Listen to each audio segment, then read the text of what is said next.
Halo sahabat andragogi semuanya, dimanapun berada. Jumpa lagi dengan Andragogi Channel, Gerbang Ilmu Pengetahuan. Bersama saya Dr. Supriyadi MPD. Video kali ini akan membicarakan tentang pembinaan dan pengembangan profesi guru berkelanjutan. Pembahasan ini berada pada kegiatan belajar 3 pada modul pengembangan profesi guru, program profesi guru PPG tahun 2022. Video ini saya namakan dengan modul video karena antara video pembelajaran ini dengan modul pengembangan profesi guru berjalan beriring dan saling melengkapi. Keberadaan modul video ini mencoba menyahuti 3 gaya belajar yang dimiliki oleh banyak orang. Ada gaya belajar visual, ada auditorial, dan ada kinestetis. Bagi Anda yang memiliki kecenderungan gaya belajar visual dan auditorial, maka keberadaan video ini sangat berarti untuk memberikan pemahaman tentang materi ini secara lebih komprehensif. Kita mulai pembahasan kita pada menjelaskan capaian dan subcapaian pembelajaran pada topik ini. Capaian pembelajaran adalah menganalisis pembinaan dan pengembangan profesi berkelanjutan.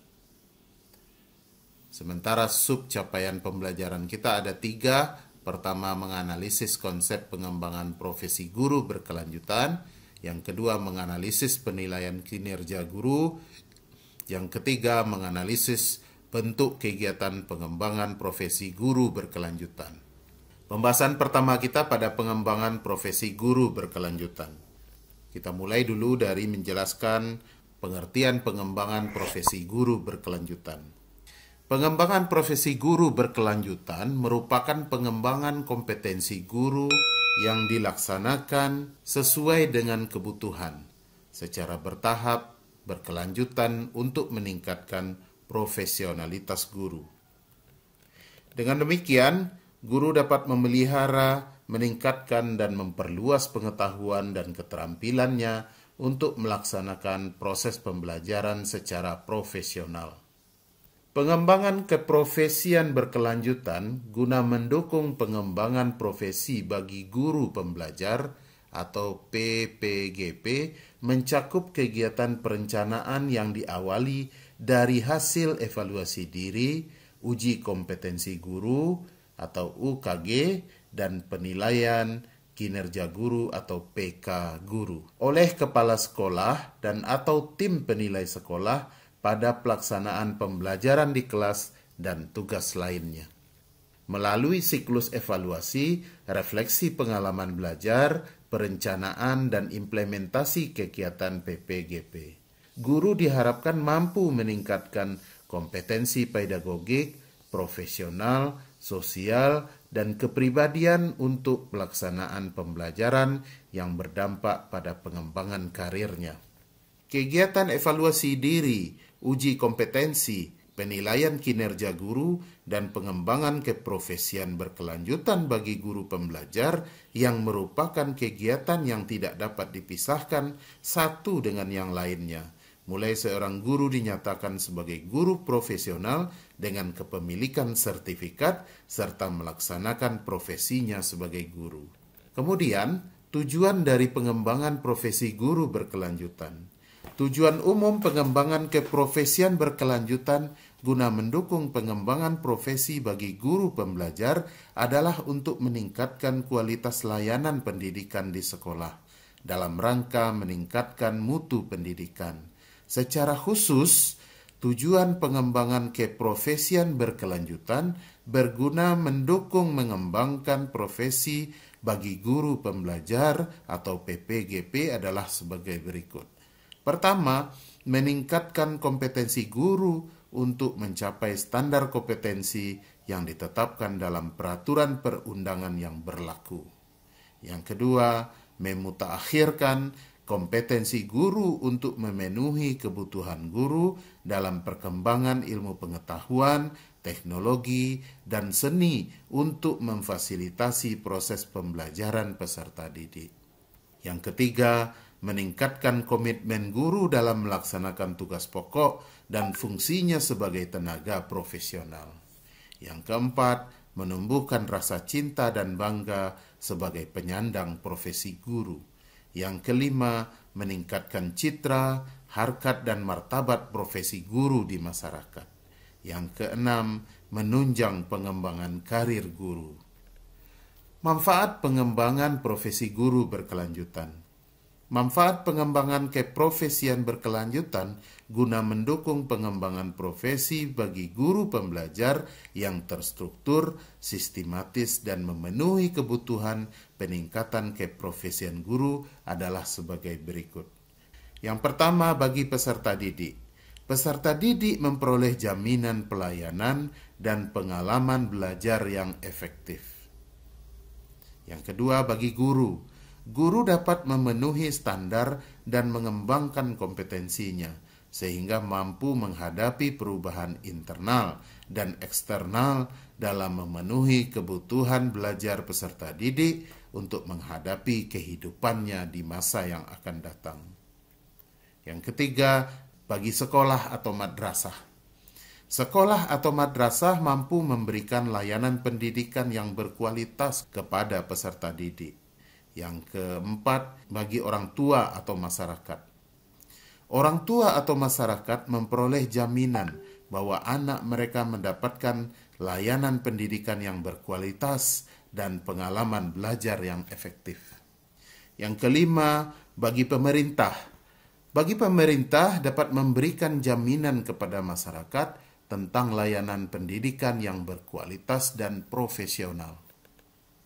Sasaran pengembangan profesi guru berkelanjutan.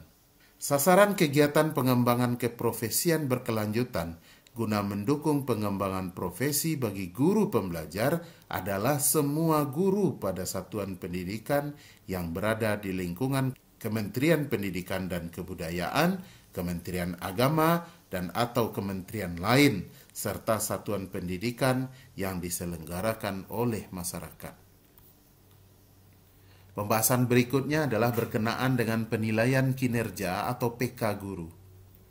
Menurut Peraturan Menteri Negara Pemberdayaan Aparatur Negara dan Reformasi Birokrasi Nomor 16 Tahun 2009 menjelaskan bahwa penilaian kinerja atau PK guru adalah penilaian dari tiap butir kegiatan tugas utama guru dalam rangka pembinaan karir, kepangkatan, dan jabatannya.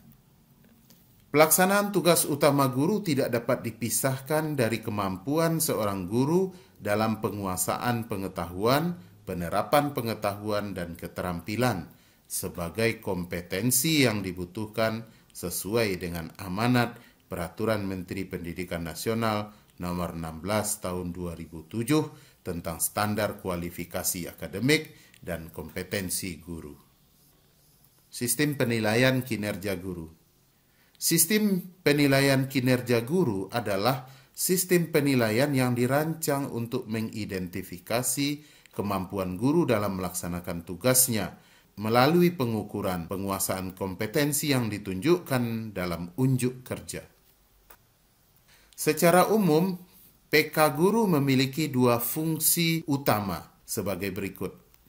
Pertama, untuk menilai kemampuan guru dalam menerapkan semua kompetensi dan keterampilan yang diperlukan pada proses pembelajaran, pembimbingan, atau pelaksanaan tugas tambahan yang relevan dengan fungsi sekolah atau madrasah. Dengan demikian, profil kinerja guru sebagai gambaran kekuatan dan kelemahan guru akan teridentifikasi dan dimaknai sebagai analisis kebutuhan atau audit keterampilan untuk setiap guru yang dapat dipergunakan sebagai basis untuk merencanakan PKB atau program pengembangan keprofesian berkelanjutan. Fungsi yang kedua adalah sebagai dasar untuk menghitung angka kredit yang diperoleh guru atas kinerja pembelajaran, pembimbingan, atau pelaksanaan tugas tambahan yang relevan dengan fungsi sekolah atau madrasah yang dilakukannya pada tahun tersebut. Kegiatan penilaian kinerja dilakukan setiap tahun sebagai bagian dari proses pengembangan karir dan promosi guru untuk kenaikan pangkat dan jabatan fungsionalnya. Kita jelaskan tentang manfaat penilaian kinerja guru. Hasil penilaian kinerja guru diharapkan dapat bermanfaat untuk menentukan berbagai kebijakan yang terkait dengan peningkatan mutu dan kinerja guru sebagai ujung tombak pelaksanaan proses pendidikan dalam menciptakan insan yang cerdas, komprehensif, dan berdaya saing tinggi. PK Guru merupakan acuan bagi sekolah atau madrasah untuk menetapkan pengembangan karir dan promosi guru. Bagi guru, PK Guru merupakan pedoman untuk mengetahui unsur-unsur kinerja yang dinilai dan merupakan sasaran untuk mengetahui kekuatan dan kelemahan individu dalam rangka memperbaiki kualitas kinerjanya. Kompetensi yang dinilai dalam penilaian kinerja guru. PK Guru dilakukan terhadap kompetensi guru sesuai dengan tugas pembelajaran, pembimbingan, atau tugas tambahan yang relevan dengan fungsi sekolah madrasah. Khusus untuk kegiatan pembelajaran atau pembimbingan, kompetensi yang dijadikan dasar untuk penilaian kinerja guru adalah kompetensi pedagogik, profesional, sosial, dan kepribadian, sebagaimana ditetapkan dalam Peraturan Menteri Pendidikan Nasional Nomor 16 Tahun 2007. Keempat kompetensi ini telah dijabarkan menjadi kompetensi guru yang harus dapat ditunjukkan dan diamati dalam berbagai kegiatan, tindakan, dan sikap guru dalam melaksanakan pembelajaran atau pembimbingan. Sementara itu, untuk tugas tambahan yang relevan dengan fungsi sekolah atau madrasah, penilaian kinerjanya dilakukan berdasarkan kompetensi tertentu sesuai dengan tugas tambahan yang dibebankan tersebut. Misalnya, seorang guru itu ditunjuk sebagai kepala sekolah atau kepala madrasah, wakil kepala sekolah atau wakil madrasah, pengelola perpustakaan, dan sebagainya, sesuai dengan Peraturan Menteri Negara Pemberdayaan Aparatur Negara dan Reformasi Birokrasi Nomor 16 Tahun 2009. Kita bahas tentang bentuk kegiatan pengembangan profesi guru berkelanjutan. Pengembangan keprofesian berkelanjutan guna mendukung pengembangan profesi bagi guru pembelajar dilaksanakan sesuai dengan kebutuhan guru. Pelaksanaannya didasarkan pada unsur-unsur pengembangan keprofesian berkelanjutan bagi guru pembelajar, prinsip pelaksanaan dan lingkup pelaksanaan kegiatan. Berdasarkan Permenekpan dan RB nomor 16 tahun 2009, unsur kegiatan pengembangan keprofesian berkelanjutan meliputi kegiatan-kegiatan sebagai berikut. Pertama, pengembangan diri. Kegiatan pengembangan diri adalah upaya untuk meningkatkan profesionalisme diri agar memiliki kompetensi yang sesuai dengan peraturan perundang-undangan atau kebijakan pendidikan nasional, serta perkembangan ilmu pengetahuan, teknologi, dan seni. Kegiatan tersebut dilakukan melalui pendidikan dan pelatihan atau diklat fungsional, teknis, dan atau melalui kegiatan kolektif guru. Untuk kegiatan pengembangan diri ini bisa dibagi kepada beberapa hal. Pertama, diklat fungsional dan teknis.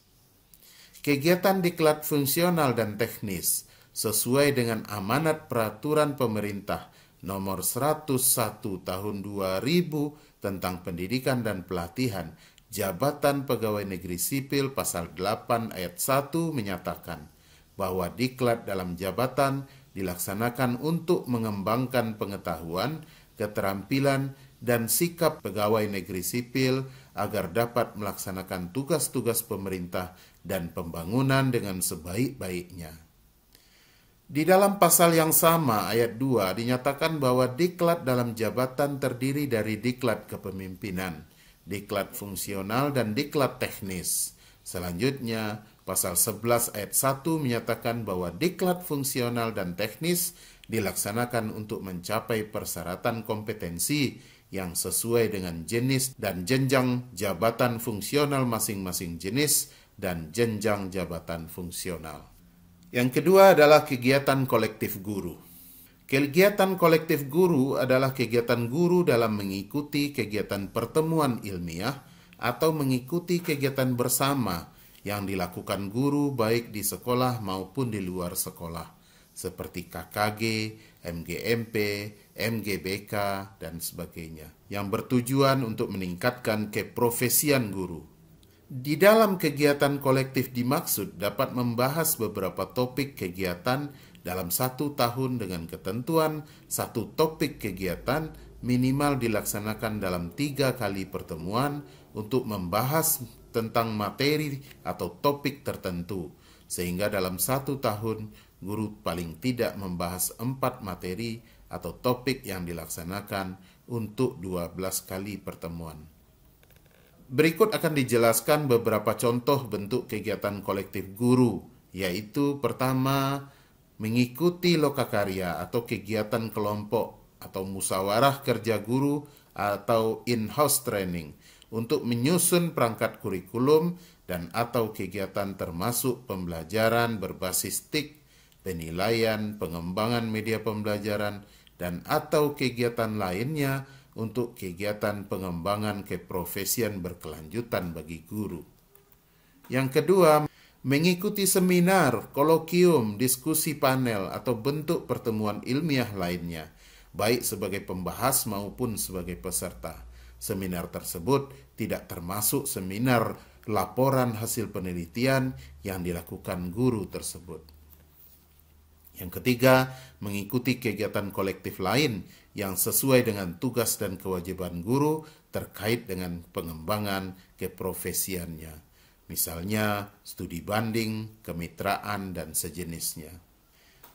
Kegiatan kolektif guru harus dibuktikan dengan surat tugas dari kepala sekolah atau atasan langsungnya yang dilengkapi dengan pengesahan oleh instansi terkait dan laporan deskripsi hasil kegiatan yang disahkan oleh kepala sekolah atau atasan langsungnya. Beberapa contoh materi yang dapat dikembangkan dalam kegiatan pengembangan diri, baik dalam diklat fungsional maupun kegiatan kolektif guru antara lain. Bisa jadi kegiatan itu berupa perencanaan pendidikan dan program kerja, atau pengembangan kurikulum dan penyusunan RPP, dan pengembangan bahan ajar, pengembangan metodologi mengajar, penilaian proses dan hasil pembelajaran peserta didik, penggunaan teknologi informasi dan komunikasi atau TIK dalam pembelajaran, inovasi proses pembelajaran, peningkatan kompetensi profesional dalam menghadapi tuntutan teori terkini, penulisan publikasi ilmiah, pengembangan karya inovatif, kemampuan untuk mempresentasikan hasil karya, dan bisa juga peningkatan kompetensi lain yang terkait dengan pelaksanaan tugas tambahan atau tugas lain yang relevan dengan fungsi sekolah atau madrasah. Yang kedua dari bentuk kegiatan pengembangan profesi guru berkelanjutan berdasarkan Permenek PAN dan RB nomor 16 tahun 2009 tersebut adalah publikasi ilmiah. Publikasi ilmiah adalah karya tulis ilmiah yang telah dipublikasikan kepada masyarakat luas sebagai bentuk kontribusi guru terhadap peningkatan kualitas proses pembelajaran di sekolah dan pengembangan dunia pendidikan secara umum. Publikasi ilmiah ini dapat dikategorikan ke dalam 3 kelompok, yaitu: pertama, presentasi pada forum ilmiah. Dalam hal ini, guru bertindak sebagai pemerasaran dan atau narasumber pada seminar, lokakarya, kolokium, dan atau diskusi ilmiah, baik yang diselenggarakan pada tingkat sekolah, KKG, MGMP, dan MGBK. Yang kedua, publikasi ilmiah berupa hasil penelitian atau gagasan ilmu bidang pendidikan formal. Publikasi dapat berupa karya tulis hasil penelitian, makalah tinjauan ilmiah di bidang pendidikan formal dan pembelajaran, tulisan ilmiah populer, dan artikel ilmiah dalam bidang kependidikan.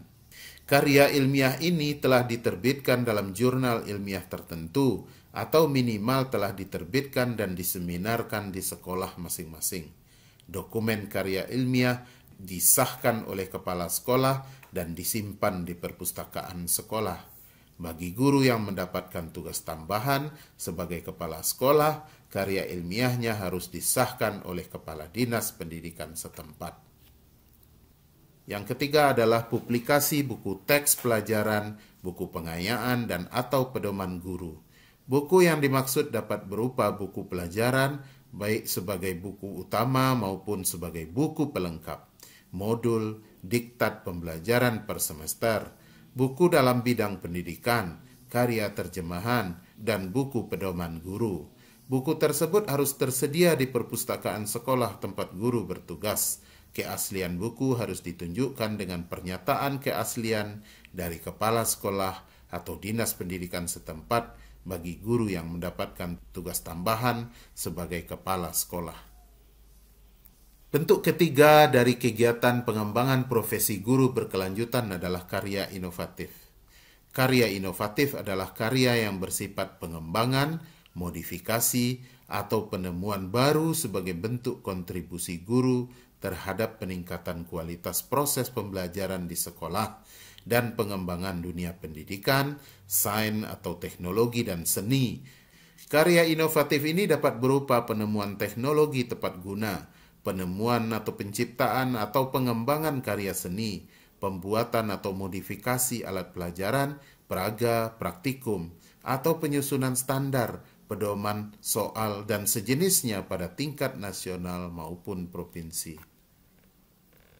Kegiatan pengembangan keprofesian berkelanjutan bagi guru pembelajar yang mencakup ketiga unsur tersebut harus dilaksanakan secara berkelanjutan agar guru dapat selalu menjaga dan meningkatkan profesionalismenya, tidak sekedar untuk pemenuhan angka kredit semata.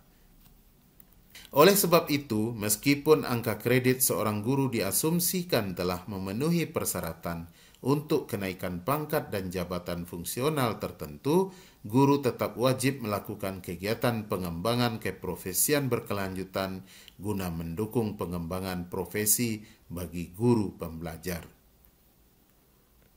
Demikian pembahasan kita berkenaan dengan pembinaan dan pengembangan profesi guru berkelanjutan. Semoga bermanfaat. Terima kasih atas perhatian. Mohon maaf atas segala kekurangan. Salam Andragogi.